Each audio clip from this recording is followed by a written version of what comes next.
to order. I want to welcome and thank you for joining our roundtable discussion today on the GSA leasing program, examining ways to streamline and reduce costs.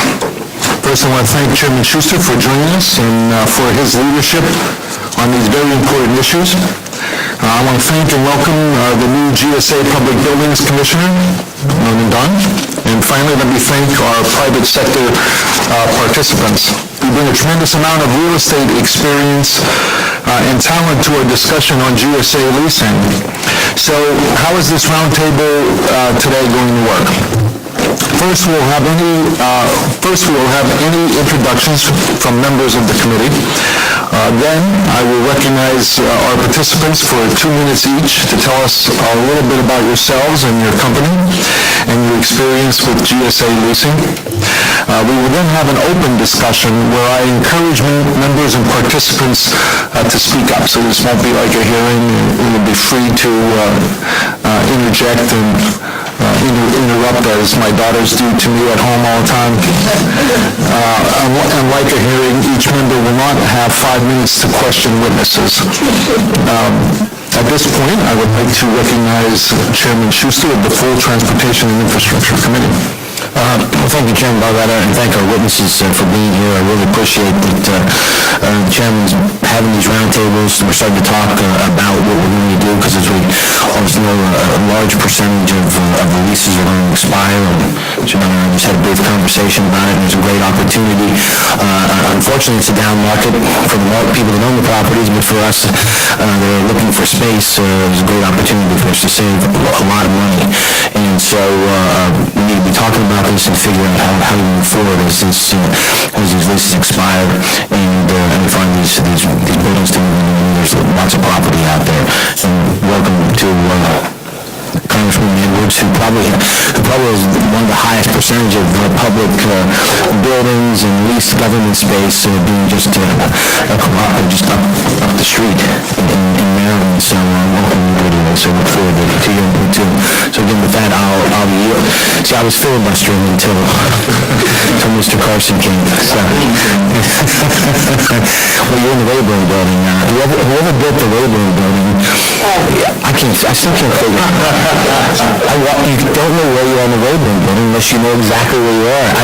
I've been out on my rant here about this. For the last 4 years, I've been talking to 3 years, the House administration to paint on the walls, at least the streets. That's right. So I'm on the Independence side or on the C Street side, and they can't seem to do it, so it's government working at its worst. So I yield back.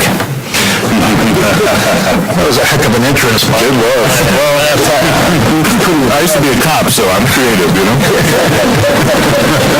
I recognize Ranking Member Honorable Andre Carson. Well, thank you, Chairman Barletta, and certainly thank you, Chairman Schuster. It is certainly an honor to work with the two of you, because I think we live in an age where many of us are trying to increase our national profile.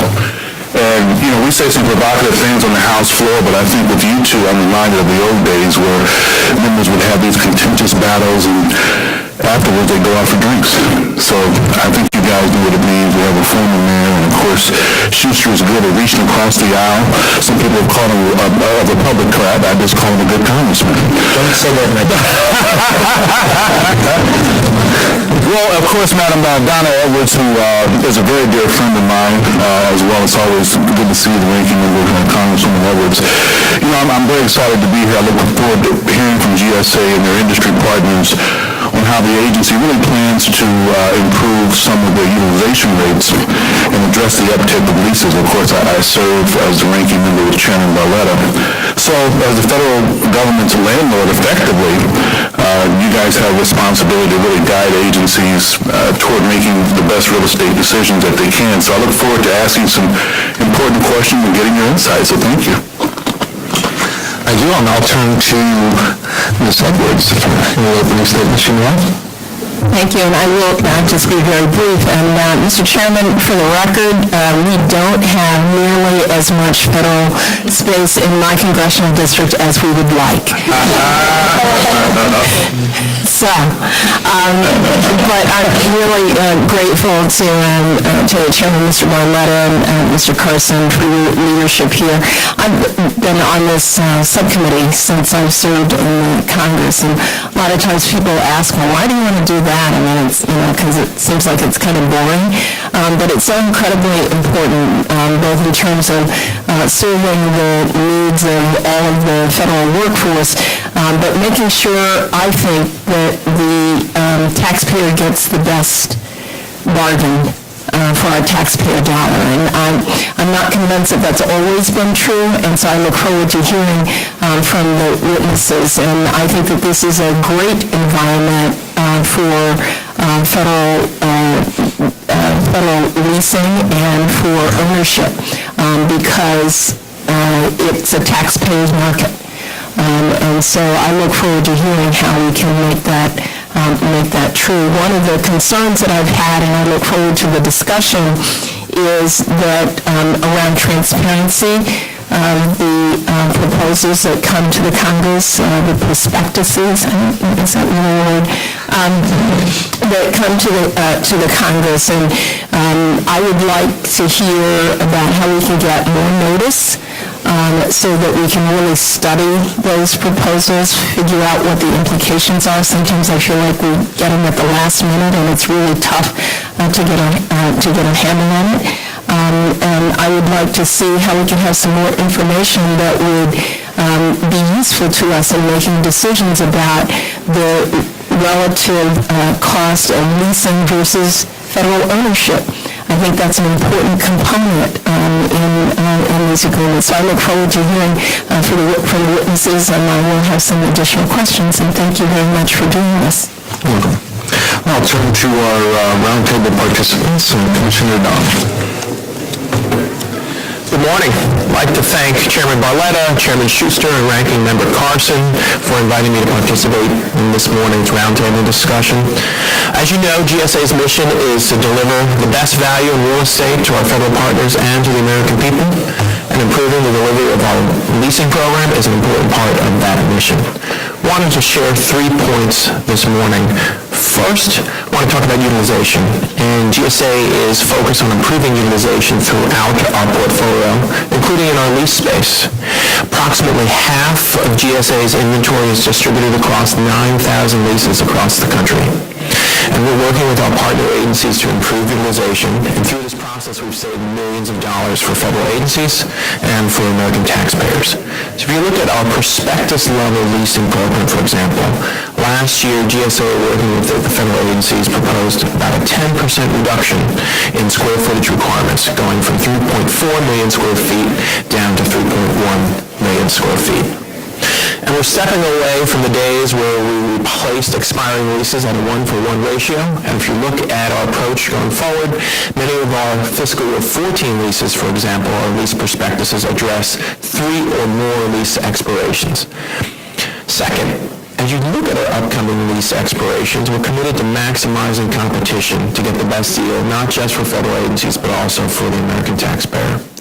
If you look at the National Capital Region, for example, this year we'll see we've got about 10.7 million square feet in the NCR alone.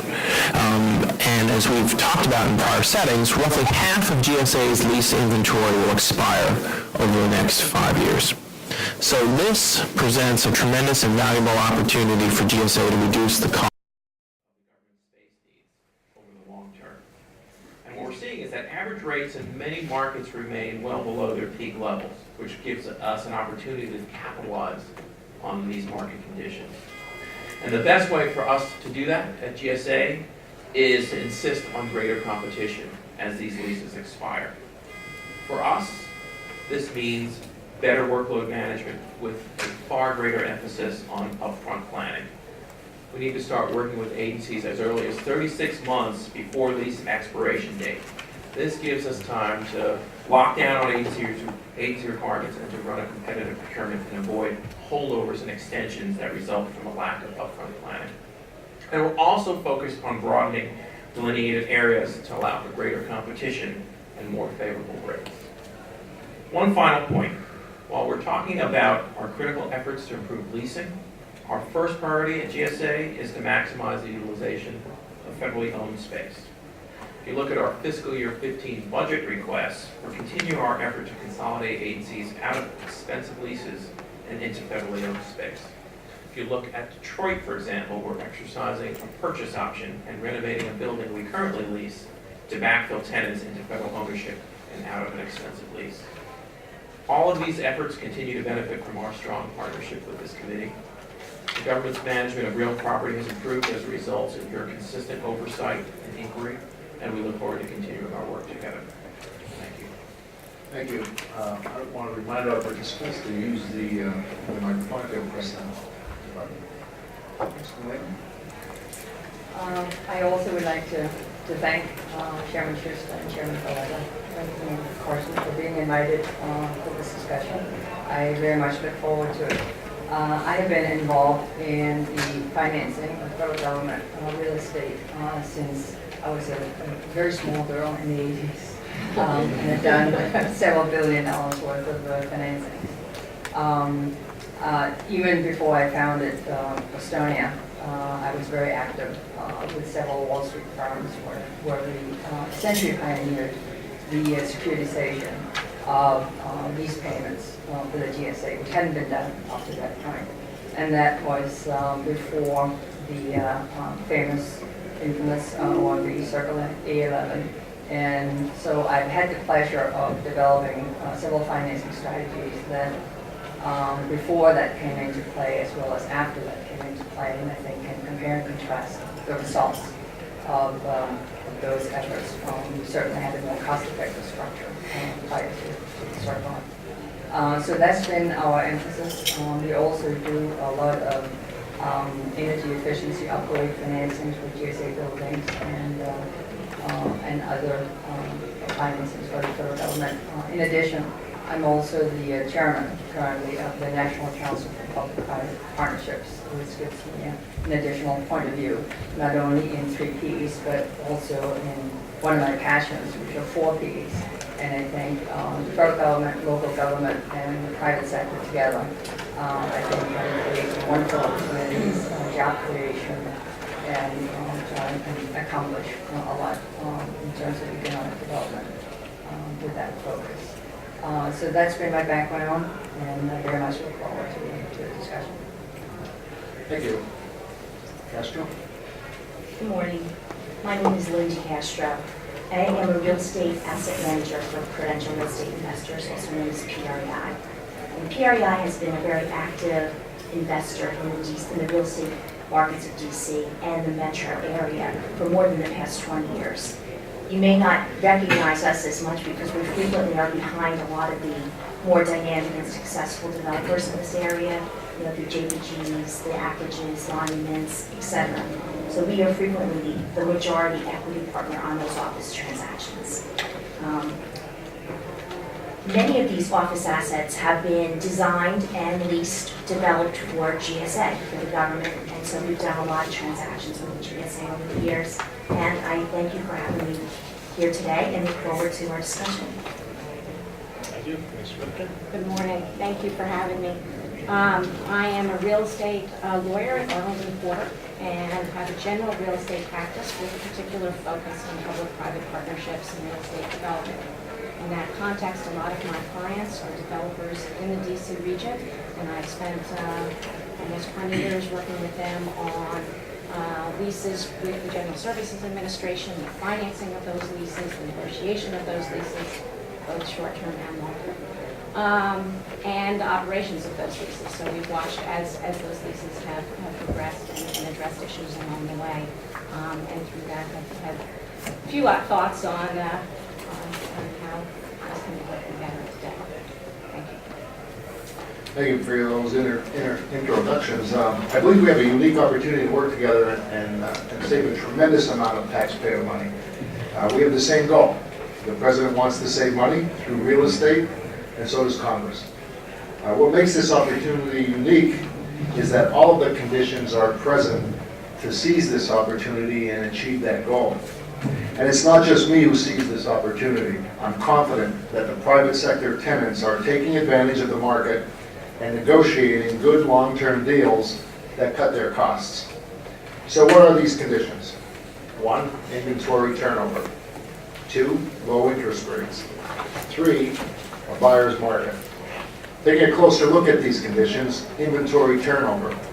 If you look at slide 1, you will see almost 100 million square feet of GSA leases expire in 5 years. That is half of GSA's leased inventory. It is also the size of 32 of the new World Trade Center buildings in New York. Low interest rates. Financing costs are near historic lows. Literally, billions of dollars of cheap and abundant capital are sitting on the sidelines waiting to help reshape the government's leased inventory. A buyer's market. Vacancy rates are high and rental rates are low. In almost every market, GSA has a presence. So what is the key to realizing this potential? Long-term leases of 10 years or more are the key. So why is the length of the lease so important? At the most basic level, an established length of the lease lowers risk, lowers finance costs, and provides certainty for the landlord, who can then offer lower rents. If you look at slide 2, you will see GSA pays a premium for short-term leases of 3 years or less compared to long-term leases. But long-term leases do much more than just lower rental rates. They allow the government and the building owner to spread out the upfront costs of shrinking the footprint or reconfiguring space to accommodate more people. You can't do this with short-term leases. For example, slide number 3 shows 3 recent GSA leases. As you can see, the 3-year lease has a high rent and no concessions. The longer leases have lower rents and significant concessions. Unfortunately, slide 4 shows a significant amount of GSA leases are for 3 years or less, and that number is growing every year. There is clearly room for improving those numbers and saving taxpayer dollars. I also believe this is a win-win opportunity for everyone involved. Agencies can get new office space that better meets their needs, lowers their rent, and allows them to protect their staff from budget cuts. Landlords need long-term leases to finance their buildings. The taxpayer gets significant savings, which the president and the committee want. And GSA can transform a quarter of its total inventory and lead the president's efforts to save money through real estate. What I'd like to do next is have a discussion about this opportunity. Is it real? Are the long-term leases the solution? And what challenges are there to executing longer leases with good rates that shrink our real estate footprint? Let me open up the discussion with this question. GSA has 100 million square feet of leases expiring in 5 years. How does this massive inventory turnover create an opportunity to consolidate offices, reconfigure space, and shrink the government's footprint? I'll start. There are a number of things that we can do to take advantage of these market opportunities. As you mentioned, we are still seeing a buyer's market, and what we want to be able to do is to position ourselves most effectively to be able to take advantage of those market conditions. And that starts for us in terms of far better upfront planning. As I mentioned before, we need to be working with agencies as early as 36 months before these leases expire to secure the requirements, to develop a competitive solicitation, and to make sure that we are making the award well in advance of that lease expiration. How's that cooperation going along? 36 months out, are they embracing that, or are they saying, oh, we got too much to do? That's a good question. And we know historically that we've seen some issues in terms of being able to work with agencies, but I've seen some really great examples of where it's being done. So for example, I was out in Seattle and Portland last week visiting with our Pacific region, and they're at a point where if they had 72 holdovers several years ago, they have 0 holdovers today. And what they're doing is taking a far more disciplined approach in terms of working internally within GSA, working with our agency partners to be able to plan well in advance of these leases expiring, to be able to talk with agencies in terms of what their requirements are, to be able to better position us for a more competitive process. So we're seeing it work in some of our regions. We need to be able to apply those lessons learned across GSA. Is there an example of somebody, an agency that's difficult to work with and one that's stellar to work with? Yes. I would say that, the lessons that we've learned is that when you have the planning conversations up front, and if you're having issues with an agency, have you escalate within that agency so that you're having the conversations at the right level. What we've seen is at the end of the day, you'll get to the right outcome. But it really is within GSA, how are we working the process early enough so that we can get the requirements, and if an issue arises, we have plenty of time to course correct. You give me an example, you didn't indict anybody, so he's always. I could think of one, but I'm not going to do that now. But what I would ask you is, how much GSA drives that conversation versus the agencies? Because one of the experiences I think that we've had on this committee is that the agencies have so much say that it makes you wonder who the arbiter is for the taxpayer. And I think that that ought to be GSA. And so I've had some questions about whether there are a set of rules or statutes or whatever it is that might be put in place to enable GSA to be more the driver of the conversation than sort of responding just to agency needs. We recognize at GSA that we have an asset management role that we need to play across the federal government. And our approach is to work with agencies, not just to listen to the requirements, but to help shape the requirements and help them understand the trade-offs of certain requirements in terms of how that might add to cost. What we also want to be able to do, as I mentioned before, is to take a broader look and a broader approach towards our delineated areas so that we're not being so narrow and so precise where we are preventing maximum competition. So we see our role is being almost like a facilitator and a support element to the agencies, where as we have a conversation about the requirements, but we also show them the impact and the trade-off of some of the requirements. And at the end of the day, we want to make sure that we're being responsible stewards of the asset to be able to not just satisfy the agency's requirements, but also the taxpayer interest. But I guess my question goes more to, at the end of the day, if there's some, disagreement, who gets to make that decision? Because I think we've had the experience on this committee where it feels like more of that process is driven by the agencies, and I'm not certain that that necessarily results in the best deal for the taxpayer. You're right, and we don't see ourselves at GSA as order takers. We would always want to be able to have a dialogue and a conversation with the agencies to be able to show the impact of the requirements and be able to, as I said before, to help shape the requirements. We want this to be a collaborative process, but we recognize at the end of the day, GSA has an important stewardship role that we have to play in this process. Any of the other one? What are your thoughts on what she's talking about is a great. Well, I think that you definitely have an opportunity, particularly in the DC metro markets, to take advantage of the conditions that currently exist. I'm not so sure on a national level those same conditions are available, because a lot of the other markets are improving dramatically. Tech markets have come back, so it's a little bit more selective. But here in this market, because of the government's presence and how much space you lease and how little's been renewed and extended, there is a tremendous opportunity to take advantage of availability that's in the market today. But I agree, you really do need to get out early. And 36 months is pretty typical for the private sector. You need, especially if it's a large lease requirement. If it's 25,000 square feet or less, it's not a big deal, there's plenty of options. But you're looking at really big requirements. Some of your transactions are 500,000-600,000 square feet or more. That's a really big requirement. And if you want to get competition, you need to get out early. You need to get your program of requirements done. You really need to get a handle on what the needs of the agencies are so that you can go out early. And you need to provide the community who's responding with more time as well. I mean, sometimes you get things and it's like, okay, we need a response in 2 weeks. How does anybody do that thoughtfully? That's really challenging. It could be intentional. And as Ms. Edwards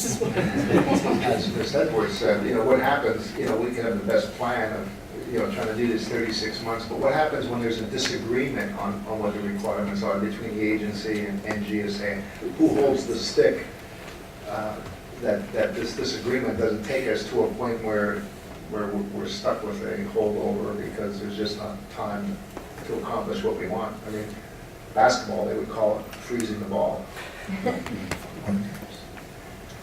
We've had some situations with agencies, and we recognize that sometimes we need to be a little bit more forceful in terms of drawing the line if it's in the interest of the taxpayer at the end of the day. We may not have always taken that position in the past, but that's a position that we'll take as we go forward if it means protecting the interests of the taxpayer. Do you have the tools that you need to do that? I would say yes, we do. Part of it comes back to having a clearly stated goal in terms of getting our holdovers. Part of it, as I mentioned before, is strengthening our project management discipline to look at these lease transactions as a project, as we would a large capital construction project, knowing that you've got to apply the same discipline and rigor to managing to that schedule. And if you see something come off track, to be able to course correct early enough in the process so that at the end of the day, you are maximizing competition. Just one more to this point. Are there, and I'd like to hear from some of our other guests, are there certain kinds of requirements that constrain financing and constrain developers in terms of pursuing projects? And what are those? Maybe I can speak a little bit to this. It's interesting to listen to this conversation because thinking about it from a private sector perspective, if you've got a private sector tenant with a large lease requirement, they're going out there at least 36 months in advance. They're getting people on their team, they're planning, they're strategizing. My law firm is one example of that. We've been working at it for a long time before we move next year. So that process is one that the private sector has to go through just as much as the public sector. There's no real difference there. It's just that there are more players here in the public sector, right? And then there are limitations. And it strikes me that one of the issues is that when a private sector tenant is going out there looking for space, they are motivated by their own need and their own budgets to go out and do that and hire the people who are going to understand their work and what they need to accomplish. Here, GSA can play a certain role in that, but obviously the user agencies who have all kinds of different activities that they're engaged in, real estate not being the primary one, in fact being quite low down on their interest list, need a lot of help trying to get to a place where they really understand their space usage. They need planners, they need strategizers to help them, and I think GSA is trying to do that. There seems to me a realm of things which we take for granted that come in a lot of the requests for proposals that in each instance really need to be rethought. So for example, in the Washington area, buildings are short.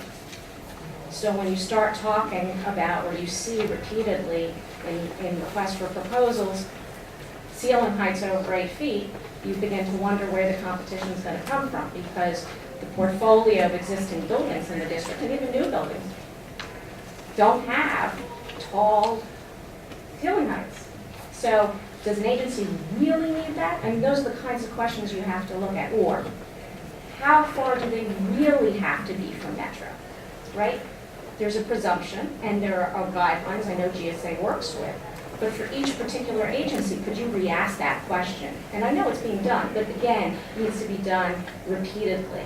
And say, if you expand that from 300 feet to, and I'm totally making up these numbers, to a mile, you've suddenly opened up a huge amount of competition.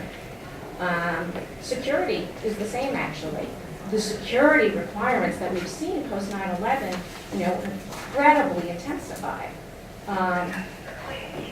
That's probably necessary for some facilities. It's probably not for all. And again, I know that not all these requests for proposals are the same, but more thought to sort of the very specific needs of that particular agency, I think would be helpful in opening up the opportunity for more competition, which essentially gets you where the market is. Yeah, I guess my concern is that sometimes it seems to me that we've had instances where there's been so much specificity that it has constrained competition, in my view.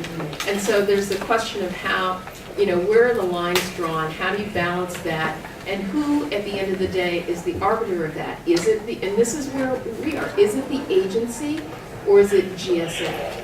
So that you enhance competition rather than constrain it. In the private sector, it's the landlord. Right. The landlord's going to say at the end of the day, no, we can't do that. Right.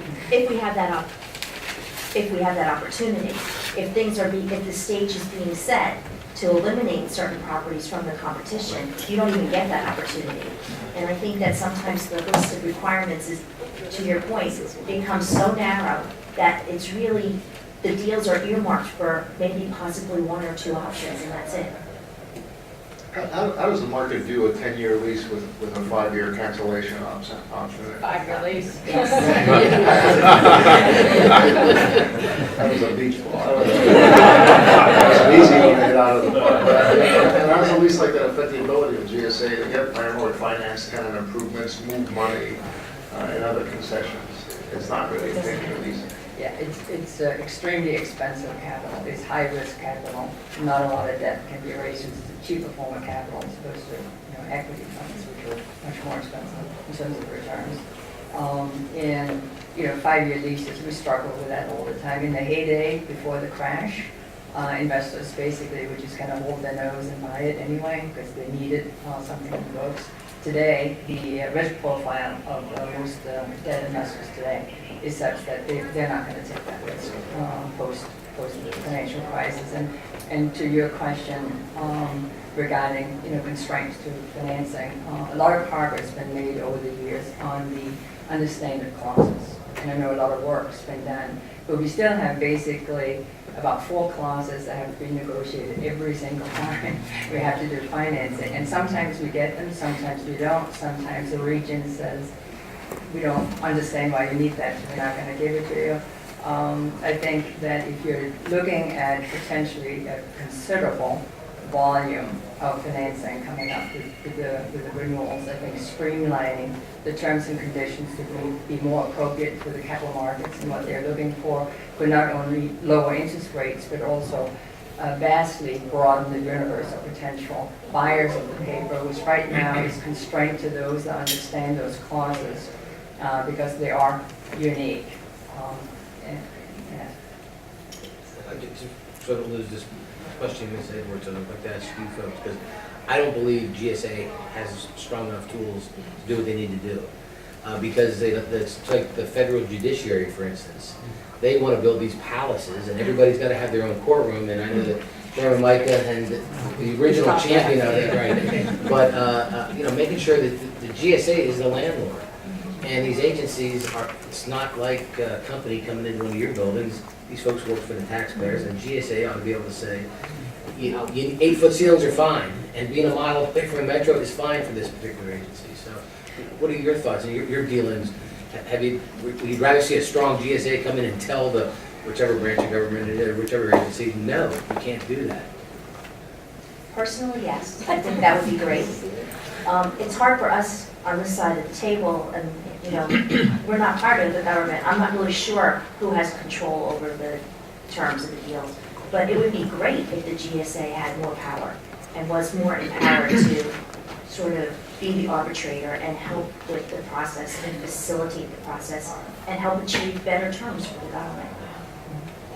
Yeah, I think the difficulty, Chairman, is that federal agencies just can't be evicted. Private companies can. So that it changes motivations, it changes the sense of urgency in many ways. I mean, it's kind of hard for the GSA to tell HHS what to do, or DHS for that matter. But I did want to piggyback, once you get the chance, on Chairman Barletta's point about the benefits of long-term leases 10 years or even more, how have our short-term budgets in Congress impacted the way you deal with even trying to secure a 10-year lease for that matter?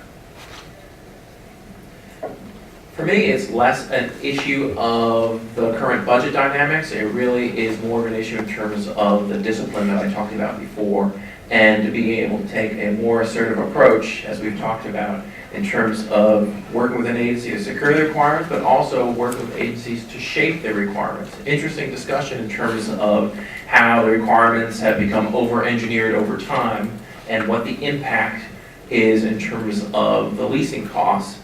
We talked about GSA exerting a much more assertive position in terms of being the government's landlord, and I fully agree, where we like to work in collaboration with agencies as much as possible, but at the end of the day, we're going to do what we think is right on behalf of the American taxpayer. Thank you very much. On the notion of the power of GSA, if you look at the statute, GSA has enormous power. The bane of my existence since I've been in Congress is the GSA's unwillingness to use the authority it has. That really depends upon strong leadership.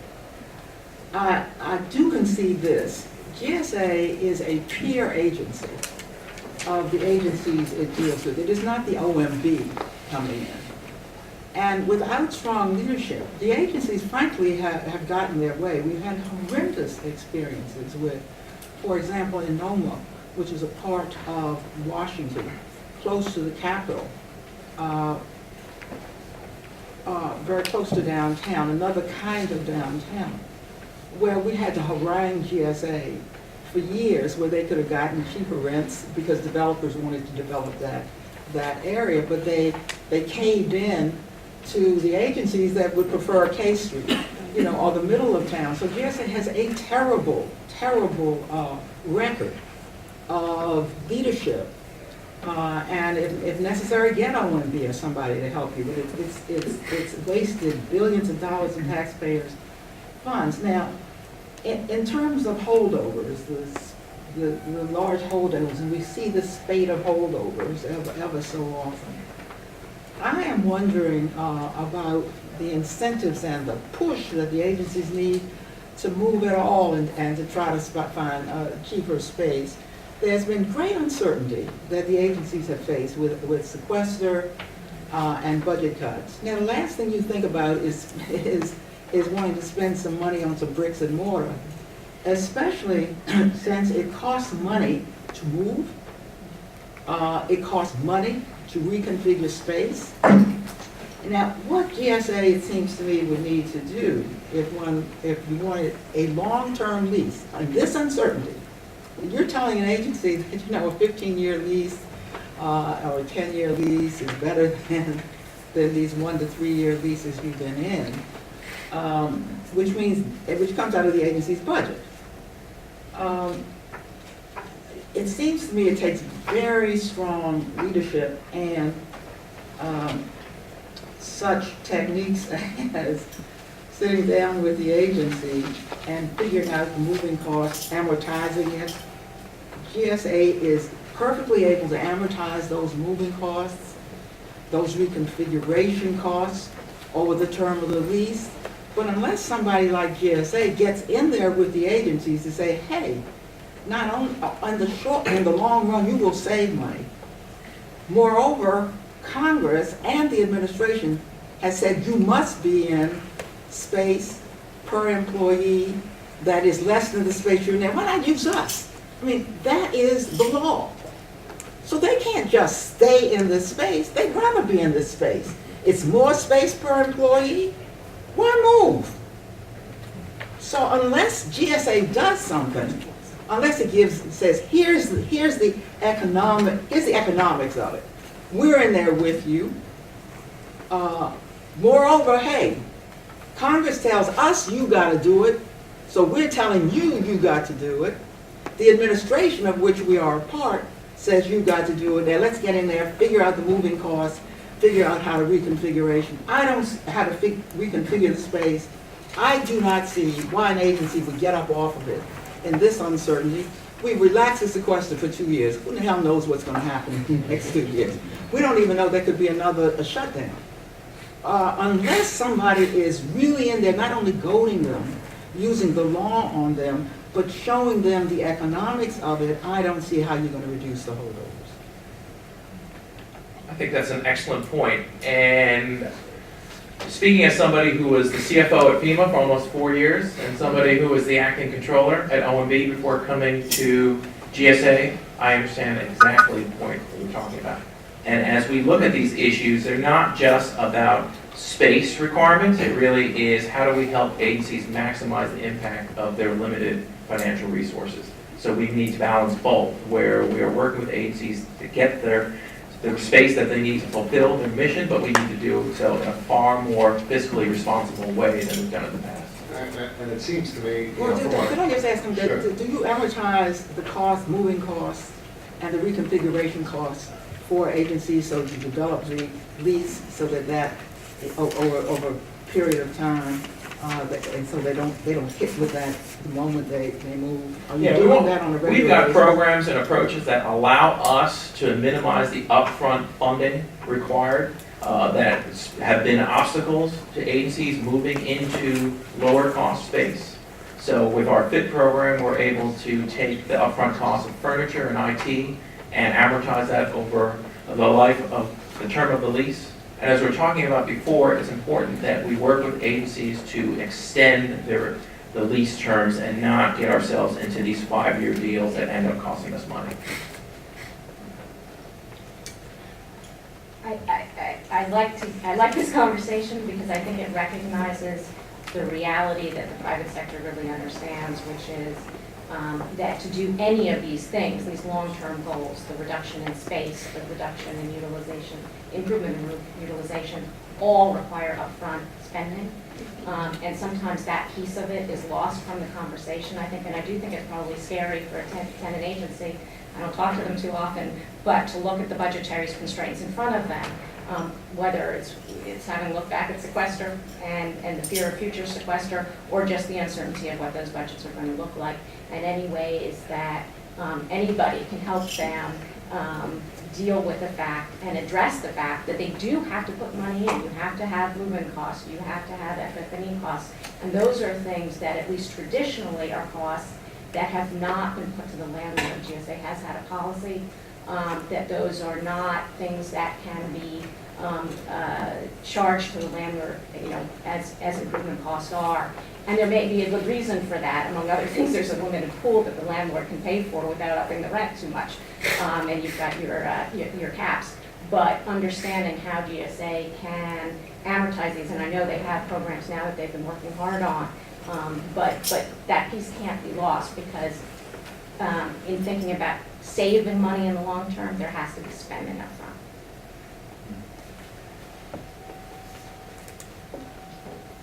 Not always.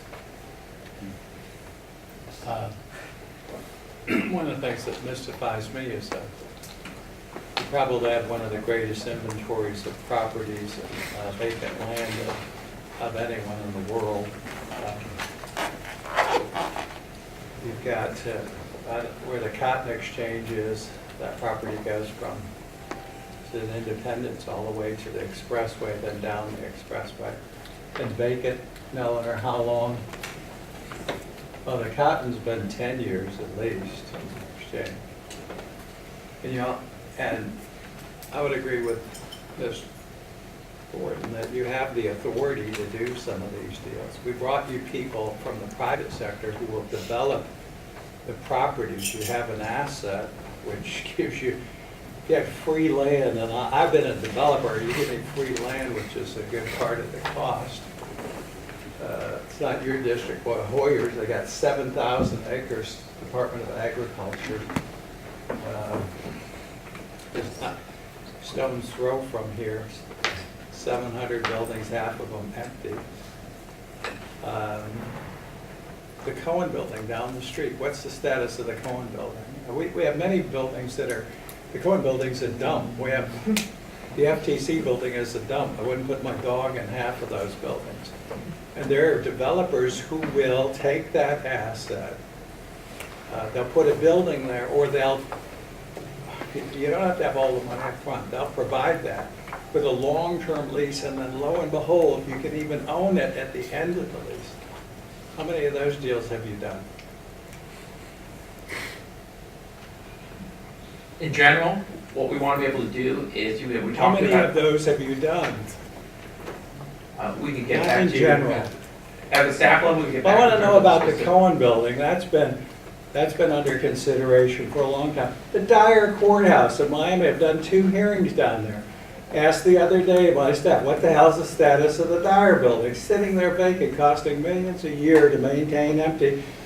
After I did the first hearing, the community college came and said they're across the street. We could use that for judicial programs. It's perfect. I think we're 5 years and ticking, millions to maintain an empty building. They told me the other day, well, they're talking to protective services or something. Can't you put like somebody in charge, make a decision?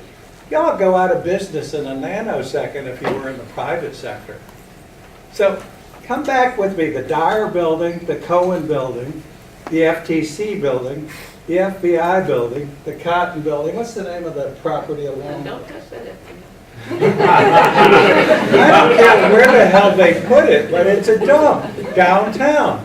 And it all doesn't, with all due fairness to my colleague from the wonderful District of Columbia, it doesn't have to be in D.C.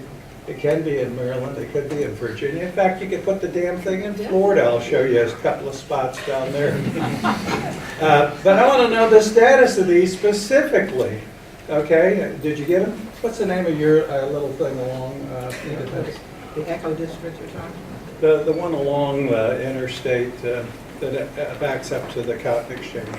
That development, the huge. The Echo District in the mall area where the Cotton Annex is? Yeah. It has another name. I want to know the status. Give us the status of that. Then I got a list. Don't tell me there isn't vacant land or buildings in D.C. because I got your list.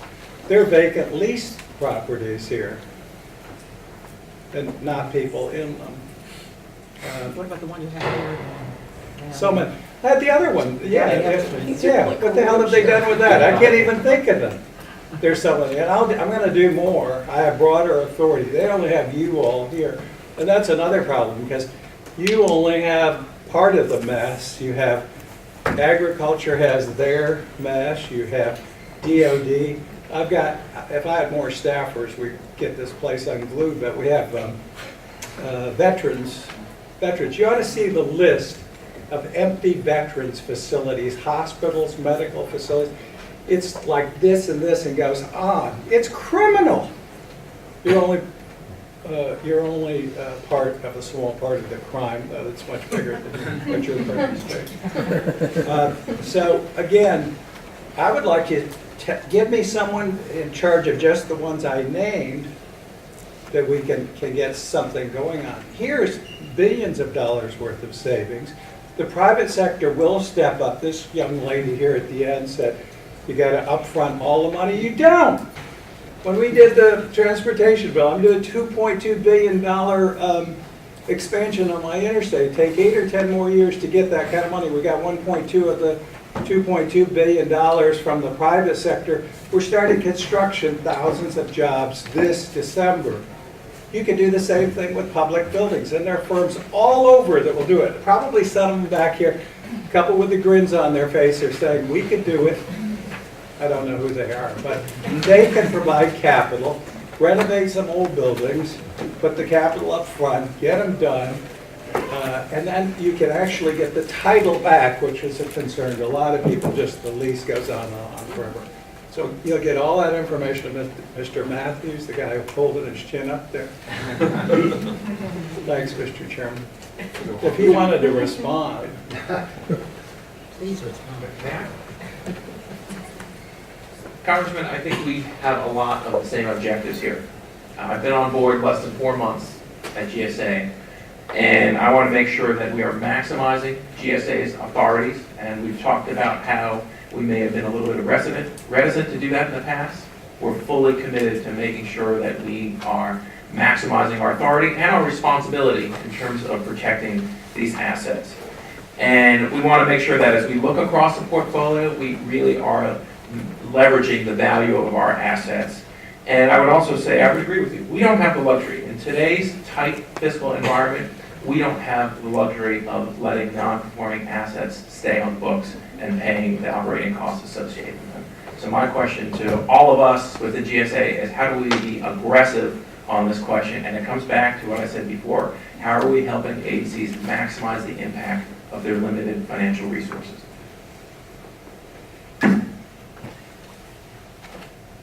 Thanks, Mr. Chairman. If I had known, I would have sat between these two. I want to point to a couple of things. One is something I think that GSA did a couple of years ago that's a good thing for this national capital region, and that is enabling the consolidation of leases, particularly around the agreement with Metro. Because I think that that is going to make a huge difference when you've got these, pockets of small leases from different agencies and the ability to kind of package them together for the purposes of one big spot. So I think that's a bright spot for the GSA. But I want to ask you, all of you, about the relationship of economic development and federal leasing. Because in some of our communities in the metro area, but around the country, we think of these hubs of federal activity as a way to provide for other kinds of economic development in an area.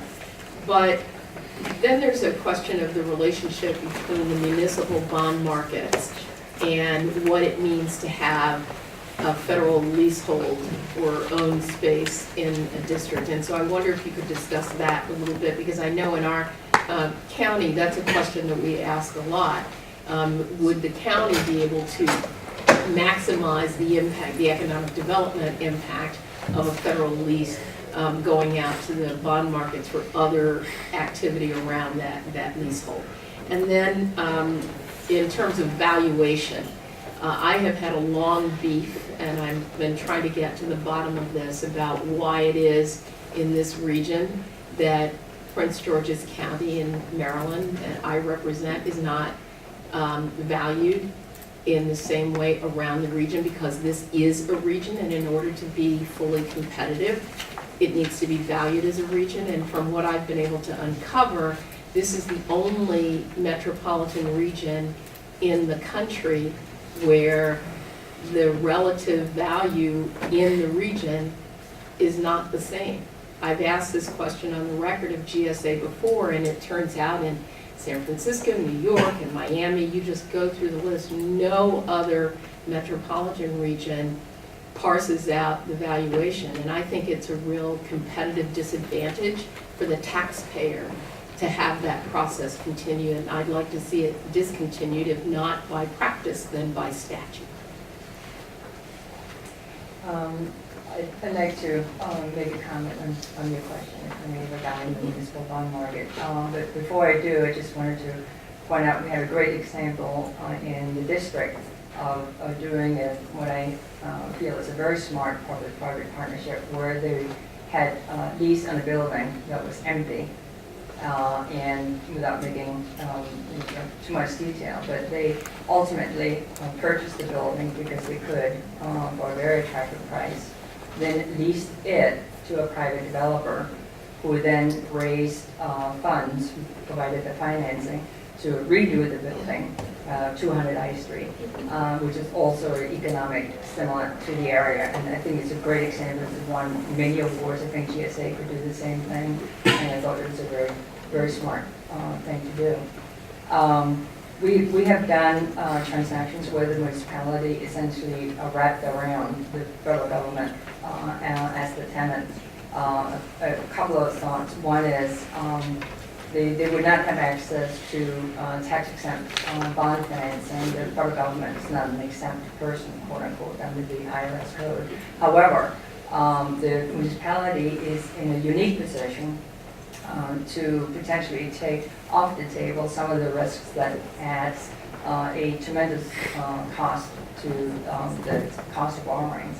So even if the funds are being raised at a taxable interest rate rather than 10%, if they could wrap around, whether it's the construction risk, or they could wrap around the renewal risk, and so essentially take that off the table, you'd have a very, very, very efficient financing. And I think it would be a really great partnership.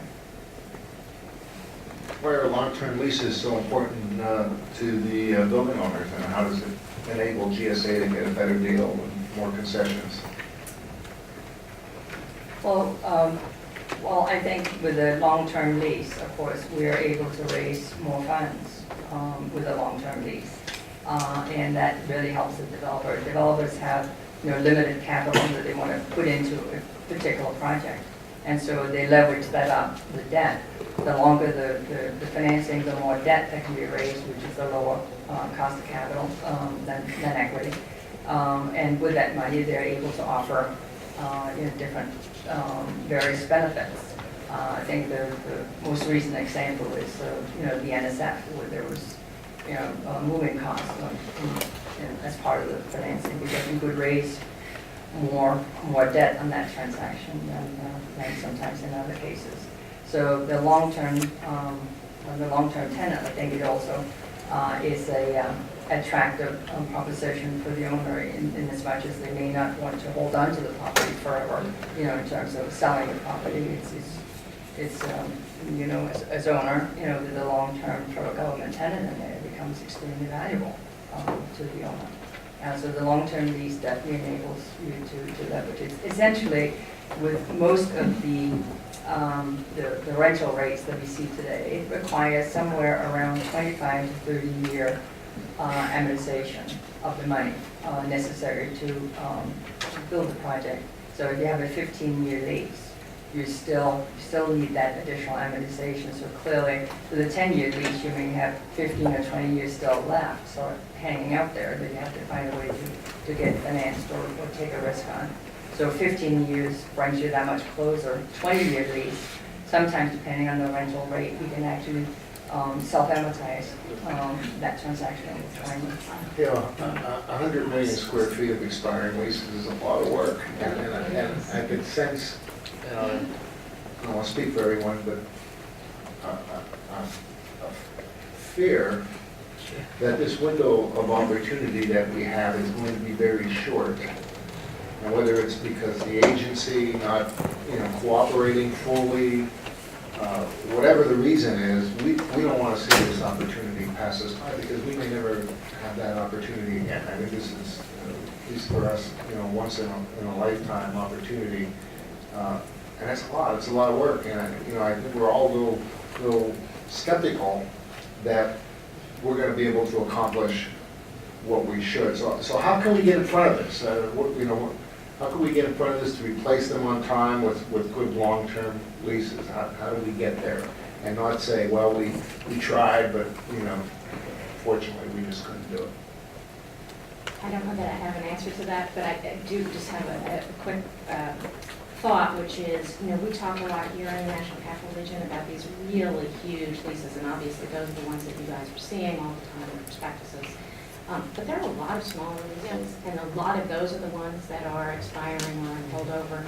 And with smaller leases, the effort to go through this strategizing process may be smaller, and it may, you shouldn't forget those, because that's a huge part of the portfolio. Well, that's why the consolidation idea is really... And I think consolidation has a lot of merits, but it also has its negative. The larger a lease you're looking for, the less competition there can be for it, because there are just not as many spaces. If you have smaller leases, actually there's more competition, there's more smaller spaces available. One of the things that the private sector's been doing a lot of recently is actually taking pieces of its back office or different uses and putting it in smaller spaces that are in different locations, sometimes within the same city, sometimes in other cities or states. That may be harder, and there may be costs associated with that, but that's at least worth evaluating as you think about.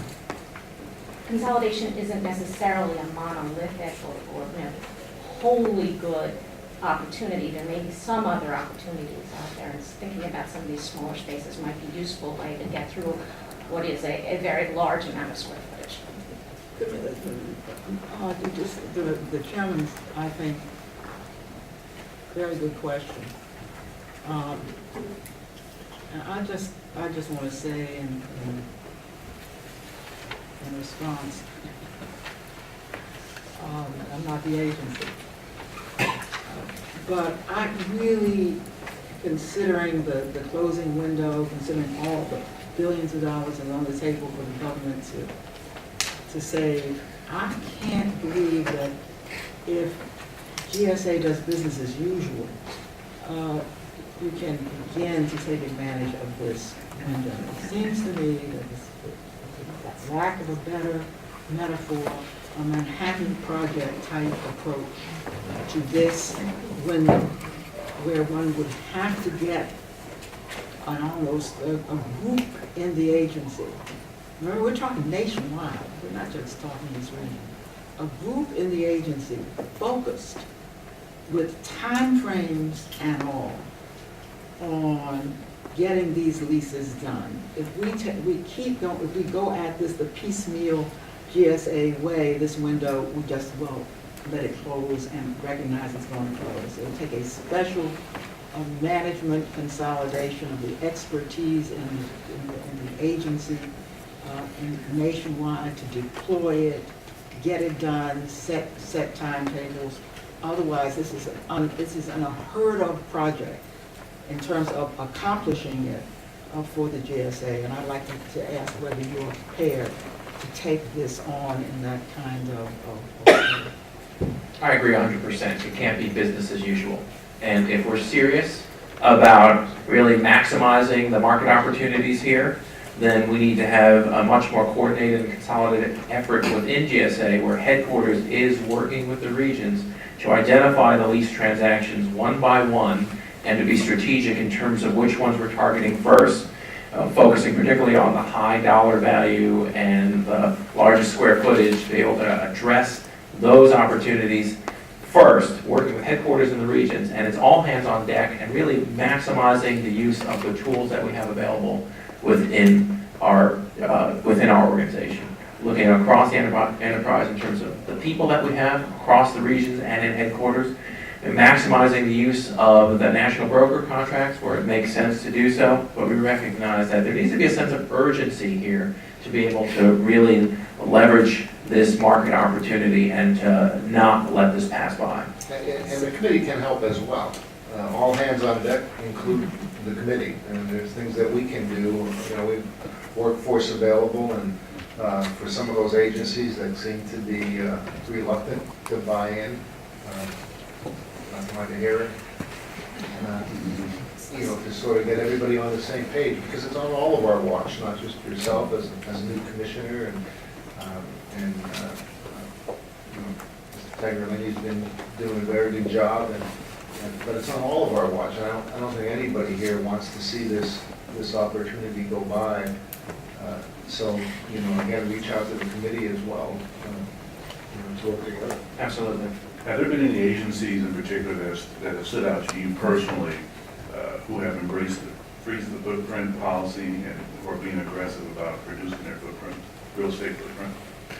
I think you see a number of agencies that are being far more aggressive in terms of reducing their footprint and being able to reduce their spending on real property to be able to redirect that spending towards more mission-relevant activities.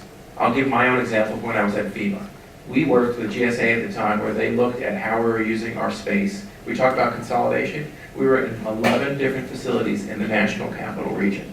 And when budgets started to get tighter, we said, all right, we could either continue to pay top dollar for rent and have to reduce positions, or we could save those positions and put them towards response and recovery, what FEMA was all about, and reduce our spending on real property. And through that process, we were able to identify meaningful recommendations to co-locate and consolidate, and we saved between $7 to $10 million in the process, and we were able to avoid a situation where we would have to reduce positions. So I think that's one example of the dynamic that you see across the government, where there's a far greater awareness of the dollars that are going to rent unnecessarily come at the expense of more mission-related activities. What is the percentage of GSA leases that are in holdover, if you could quantify it? We can come, excuse me, we can follow up with that information. Okay, that's fair, thanks. And GSA reduced its footprint a great deal itself. Yes, if you look at the work that we've done at 1800 F Street, I think we've almost doubled the capacity of that building through the renovation work that we've done there. And as you look across our regions, we're a similar approach in terms of being able to improve our utilization. And we want to set the right example for the rest of the government, where we believe, again, that dollars that are being spent on real estate unnecessarily come at the expense of more mission-critical activities. Ms. Rifkin mentioned earlier about the importance of, or just a short while ago, about the importance of thinking differently about consolidation. So I really appreciate that, because I hadn't thought about it in that context. But when you look at, for example, the use for the high-value leases, I guess, of the national broker contract, I think there was a GAO report that asked some really hard questions about internal controls, about the relative value or not of using those contracts versus GSA's traditional process. And I wonder if you have some thoughts about that, because it seems to me that if we're going to go into this phase and just assume that we can just like jump right into using the national broker contracts without any real assessment about whether that's going to provide any greater benefit to the taxpayer, I would have some real concerns. The GAO report was helpful in terms of addressing what worked and what didn't work with the current national broker contracts. We're currently working on the next procurement, and as we do so, we're really internalizing some of the findings that we saw in terms of the flexibility of those contractors, of those contracts, and also looking at the control environment. We want to make sure that this is an important resource and we're using it responsibly, but we're also really maximizing the use of this resource. We talked about workload before. I would see the national broker contracts as an important element to helping us get on top of this bow wave of expiring leases and to really have far better control of the process. Again, coming back to having a much more competitive environment to get better rates for agencies and for the taxpayer. I think with 100 million square feet, we're not going to get there without their assistance. And, you know, going back on Ms. Edwards' question, you know, GSA's own statistics bear this out, that brokers get better deals on the larger prospectus level and complex leases, 8 to 13% better based on GSA's own numbers. So, you know, to get to where we want to get to, they have to be a part of the solution.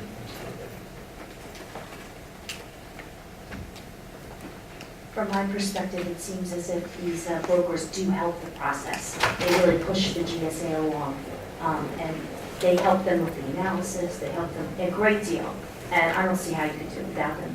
You might even want to consider expanding your third-party help if you have this huge opportunity ahead of you, and bringing in more consultants or third parties to supplement GSA or to increase GSA's capacity somehow, because this is a big task, and I don't know what your capacity level is, but it would seem like it would be beneficial to get additional help, because then you can take advantage of the savings. Yeah, I'm not arguing against using the contracts. It's more a concern about making sure that we have the kinds of controls in place that actually do give us, when we look back on it, give us the better deal. And I think at least some of the points that were made in the GAO assessment give us some pause to figure that out for the future.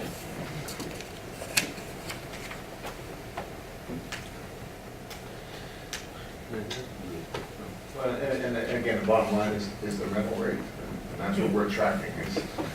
They get good rental rates, so you know, again, it's going to take all hands on deck and to get to where we need to go.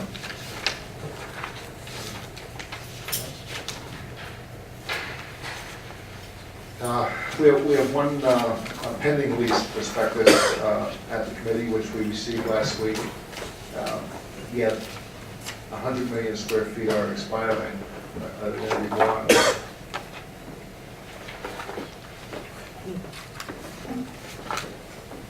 Yeah, we should be providing the full set of lease prospectuses if they're not already up here. But we're ready to go. We're just just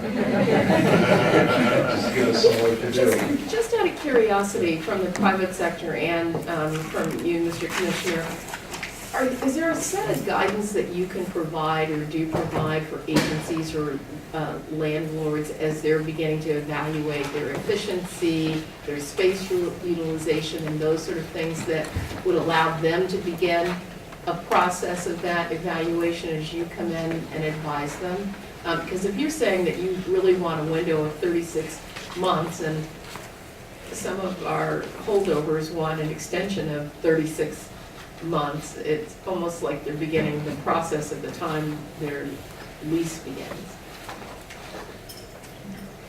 There's a lot that we're doing at GSA to work with agencies in terms of looking at their current space utilization and identifying ways to be more efficient in terms of, and being able to reduce the footprint and to save dollars. I talked before about the work that GSA had done at FEMA. That's part of a larger client portfolio planning program where we work with agencies to look at how they're using space and to identify very meaningful, practical recommendations to be able to improve that space utilization and to reduce their footprint. I also mentioned before our Total Workplace Initiative, where again, we're kind of looking at how an agency does business and be able to offer ideas in terms of telework and greater mobility, again, all in the name of reducing the footprint and saving dollars. And what we're seeing is some great examples from agency to agency. And are there private sector examples that could be useful for our federal agencies? I'm not thinking of a particular example, but as I mentioned earlier, I mean, the issue of space usage and reduction of real estate costs is one that the private sector is addressing at the very same time that the government is.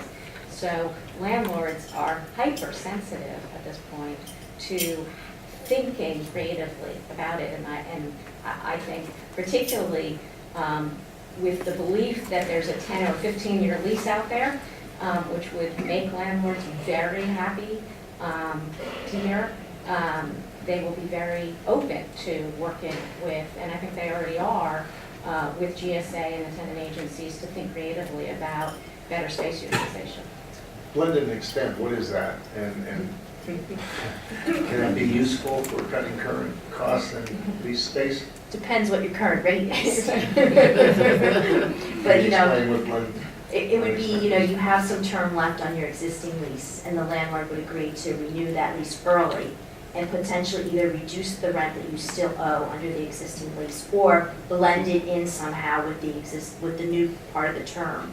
So you come out ahead of the game and the landlord wins because you have the new term. Is this something the private sector? The private sector does do it, yes. Do you recommend federal government? I think it'll be a little challenging because I think that most of the government leases are not very high rates. And the way to make that happen is when a tenant has a very high market rent, or a rent on their lease that's above market. It's hard, like if a tenant's paying low rent, what's the benefit to the landlord, other than the term? But there's very little to blend, just maybe extend. So it depends what the rate is. Mr. Chairman, you just reminded me of something that I forgot to ask. And it's another of my pet peeves, and it is the parts of government agency leases that actually go to services concessions within government facilities. Because when I think about things like economic development and what you would want to do in and around a federal facility, the more of that stuff that's contained in a lease, you know, dry cleanings, you know, all of the other kinds of services, then the less economic development activity that takes place in and around a federal leasehold. So I would urge you, as agencies are beginning to think about how they reduce their footprint and make better utilization of space, that one of the things that you do is cut out that stuff so that the private sector in and around federal leases can, thrive. I think that's an excellent point in terms of recognizing the real value that the federal presence has in terms of promoting local economic development. I saw it myself when I worked in the District of Columbia, and we want to make sure that we're partnering with our local governments to be able to see how we maximize the value of the federal presence in terms of the local economic development goals.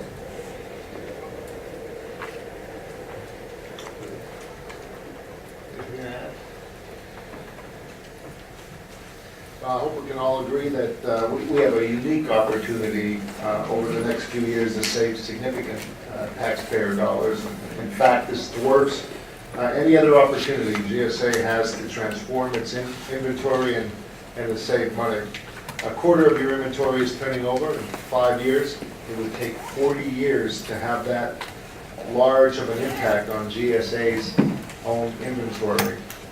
We've already saved over $1 billion over the life of the leases we approved this Congress simply by reducing the size of the renewals.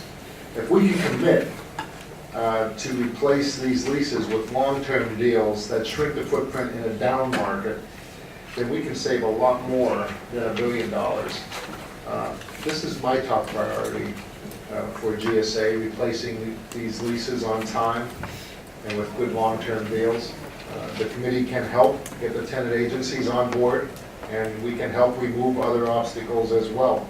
In fact, our next hearing will be on July 30th with your major tenants. Commissioner Don, I hope you share this goal, and we'll commit to work with the committee to achieving it on our watch. We only have so much time. Can I count on you to partner with us on this goal? Absolutely. Thank you. Like I said, we believe this is a win-win opportunity for all of us, including the real estate community. Are there any other comments anyone would like to make? Thank you again. Thank you all for taking time out of your busy schedules and to be part of this roundtable. If no one has anything further to add, this roundtable is concluded. Thank you. Thank you, Mr. Chairman. Thank you. Very nice to meet you. Good morning. Commissioner, you will notice my restraint in not mentioning the FBI. I appreciate that. I mean, I know Mr. Micah did, but I was exercising great restraint. Yes.